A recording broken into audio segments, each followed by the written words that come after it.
নারী আর ফুচকা দুইটাই কিন্তু সেম। নারী যেমন দেখলে আপনার টাকাতেই মন চাইবে, তেমনি ফুচকা দেখলে খেতেই মন চাইবে। প্রেমটা শুরু হয় ফুচকা দোকান থেকে। ওখানেই প্রথম দেখা, দেখেই ভালো লেগে যায়, কিন্তু বলার মতো সাহস পাইনি।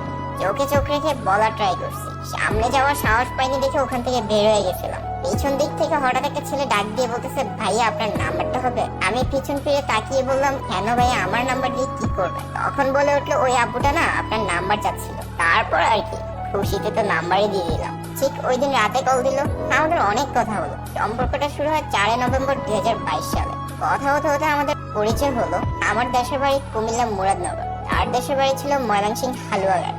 আমি নারায়ণগঞ্জে ছানারপাড়ায় থাকতাম, ওইখানে একটা ওয়াশিং কোম্পানিতে চাকরি করতাম। সেও একই এলাকা থাকতো, তার পরিবার নিয়ে। এইভাবে আমাদের আস্তে আস্তে কথা বলা শুরু।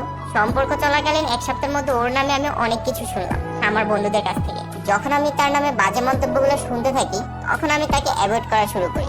আমার অ্যাভয়েড দেখে সে কান্না করতে থাকে। সে আমাকে বলে এই কয়েকদিনে আমাকে অনেক ভালোবেসে ফেলে। তার নামে আমি যেসব কথাগুলো শুনতেছি সেগুলো সত্য না। আর কথাগুলো শুনে আমিও বিশ্বাস করতে লাগলাম। তারপর আমাদের রিলেশনশিপটা ভালোই কাটতেছিল। সারাদিন কথা বলতাম, ওর সাথে কথা না বললে সময় যাচ্ছিল না। এইভাবে আমাদের 2 মাস কেটে যায়। কিছুদিন পর তার মা বাবা তাকে নিয়ে তাদের গ্রামের বাড়িতে যায়। গ্রামের বাড়িতে যাওয়ার পর যখন জানতে পারলো সে একটা রিলেশনে ইনভলভ আছে, তার ফ্যামিলি তাকে মোবাইল চালানো বন্ধ করে দেয়। তারপর কোনোভাবে ম্যানেজ করে আবার আমার সাথে কথা হলো। কিছুদিন পর গ্রাম থেকে তারা আবার সানারপাড়ে আসে। তার পরিবারকে না জানিয়ে আমরা লুকে লুকে দেখা করতে গেলাম 19 জানুয়ারি 2023। আর যখন ঠিক আমরা ঘুরতে বের হলাম, তখন তার আব্বু দেখে ফেলে। আর যখনই দেখে ফেলে তখন ওকে ফোন দিয়ে বলে যে ও কার সাথে ঘুরতে বেরোছে। এটা জানার পর সে অনেক ভয় পেয়ে যায়। আর তখনই সে ডিসাইড করে সে আর বাসা যাবে না। আমি কোনো কিছু না ভেবে আমার এক মামার বাসায় ওকে নিয়ে গেলাম। মামাকে বুঝিয়ে বলার পর মামা আমার আব্বুর সাথে কথা বলে। আমরা তখন ডিসাইড করি যে আমরা বিয়ে করব।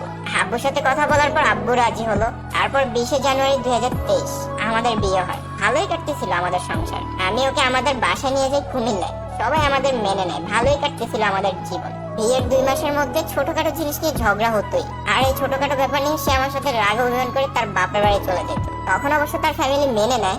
আমি বেহায়ার মতো তাকে ওর বাসা থেকে নিয়ে আসতাম। তার একটাই কথা ছিল, সে ঢাকায় গিয়ে আলাদা ফ্ল্যাটে থাকবে। সে আমার ফ্যামিলির সাথে থাকতে পারবে না। যদি আলাদা ফ্ল্যাটে না রাখি তাহলে সে সংসার করবে না। তারপর পরিবারের কথা না ভেবে ওর কথা ভেবেই আমি ঢাকায় আলাদা ফ্ল্যাট নিয়েছিলাম। ওইখানেও সময় ভালো কাটতেছিল। কিছুদিন যাওয়ার পর জানলাম যে ও প্রেগনেন্ট। এমন একটা খুশি সংবাদ শুনে আমরা অনেক হ্যাপি ছিলাম। এরপর যখন ফ্যামিলিকে এই খুশি সংবাদটা দিলাম, তখন ওর ফ্যামিলি বলে যে ওকে বেড়াইতে যেতে। তখন আমার বাচ্চা ওর পেটে মাত্র 3 মাস। আর বিয়ে হওয়ার পর থেকে ওর ফ্যামিলি কখনোই চাচ্ছিল না যে আমার সাথে সংসার করুক। ছোটখাটো ব্যাপার নিয়ে, যে কোনো ব্যাপার নিয়ে, যে কোনো ইস্যু তৈরি করে আমার সাথে ঝগড়াই করতো। আমার লাইফের খারাপ সময়টা ঠিক তখনই ছিল যখন আমার ওয়াইফ তার ফ্যামিলিতে বেড়াইতে গেল। তখন ওর অজান্তে ওর মা আমার এই 3 মাসের বাচ্চাটাকে নষ্ট করে ফেলে। সে যখন জানতে পারে তখন অজস্র কান্না করে।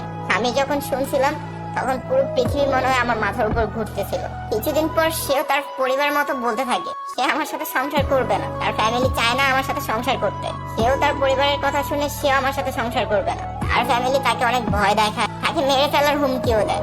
ঢাকা থেকে তার ফ্যামিলি তাকে ময়মনসিংহ নিয়ে যায়। আর ওইখানে যাওয়ার পর আমি অনেক যোগাযোগ করার চেষ্টা করি, কিন্তু যোগাযোগ করতে পারি। ও নিজেও চাচ্ছিল আমার সাথে যোগাযোগ করতে, কিন্তু তার পরিবারের কারণে সেও যোগাযোগ করতে পারে। আমি 1 সপ্তাহ যাবত কিছুই খাই, অজস্র কান্না করতাম তার সাথে একটু কথা বলার জন্য।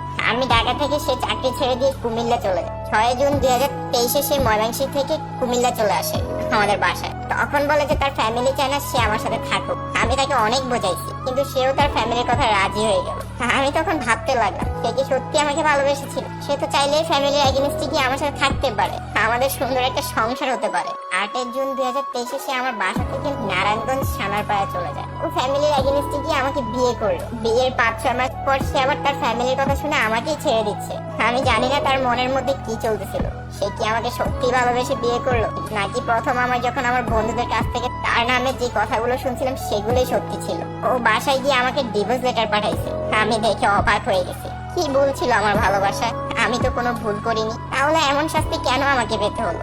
8 জুন 2023 আমাদের সম্পর্ক শেষ হয়ে গেল।